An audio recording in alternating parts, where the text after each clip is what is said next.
কদিন পরেই শুরু হবে ঈদযাত্রা। শুরু হয়েছে ট্রেনের অগ্রিম টিকিট বিক্রি। সকাল ৮টা থেকে অনলাইনে মিলছে ২৩ মের টিকিট। রেলের একটি টিকিট যেন সোনার হরিণ। কেউ পাচ্ছেন, আবার কেউ ঘন্টার পর ঘন্টা চেষ্টা করে হচ্ছেন ব্যর্থ। অনলাইন ব্যবস্থাপনায় স্বস্তির সাথে আছে ভোগান্তিও। কর্তৃপক্ষ জানায় একসাথে ৬০ লাখ মানুষ টিকিট কেনার জন্য চেষ্টা চালিয়েছে, যার কারণে এই বিড়ম্বনা। প্রতিটি টিকিটের জন্য চেষ্টা করেছেন গড়ে ৩৯৩ জন। বিস্তারিত জানাচ্ছেন হাসিবুল ইসলাম শান্ত।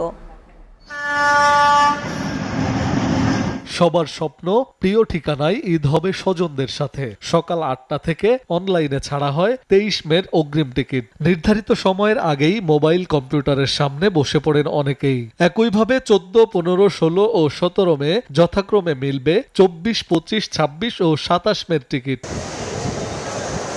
গেল ঈদের মতো এবারও প্রতিদিন সকাল ৮টায় পশ্চিমাঞ্চলের আর বেলা ২টায় মিলবে পূর্বাঞ্চলের টিকিট। ঈদে অগ্রিম ও ফিরতি যাত্রার ক্ষেত্রে একজন যাত্রী দিনে একবার সর্বোচ্চ অফেরতযোগ্য ৪টি টিকিট কিনতে পারবেন। জটিলতা ফেস করলাম আর কি। আসলে এটা খুব দুঃখজনক যে আমি ২বার টিকিট ধরলাম, কিন্তু কোনোবার আমি পেমেন্ট নিতে পারলাম না। অনলাইন টিকিট অলরেডি শুরু হয়ে গেছে। যাত্রীরা সবাই সুন্দরভাবে টিকিট কাটুক, এবং আমি নিজেও কেটেছি।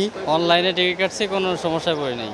ঈদযাত্রায় কালোবাজারি ও স্টেশন ভিত্তিক ভোগান্তি কমাতে শতভাগ অনলাইনে টিকিট ব্যবস্থাপনায় জোর দিচ্ছে রেলওয়ে। ২৩ মে ঢাকা থেকে বিভিন্ন গন্তব্যে ছেড়ে যাবে অন্তত ৪৩টি আন্তনগর ট্রেন। ঈদ শেষে ট্রেনের ফিরতি যাত্রার টিকিট বিক্রি শুরু হবে ২১ মে থেকে। শতভাগ টিকিট অনলাইনে দেওয়া হচ্ছে। একজন যাত্রী ৪টার বেশি টিকিট কাটতে পারবে না, এবং কাউন্টার থেকে কোনো ঈদযাত্রার টিকিট পাওয়া যাবে না। আর 10টা ঈদ স্পেশাল ট্রেন চলতেছে। আমাদের ঢাকা থেকে দেওয়ানগঞ্জ পর্যন্ত একটা ঈদ স্পেশাল আছে, জয়দেবপুর থেকে পার্বতীপুর পর্যন্ত একটা ঈদ স্পেশাল আছে। যাত্রী সাধারণের প্রতি অনুরোধ, আপনারা রেলের নির্দিষ্ট সার্ভার ছাড়া টিকিট কাটবেন না, কোনো কালোবাজারি থেকে টিকিট কাটবেন না, স্টেশনে এসে প্রতারিত হবে।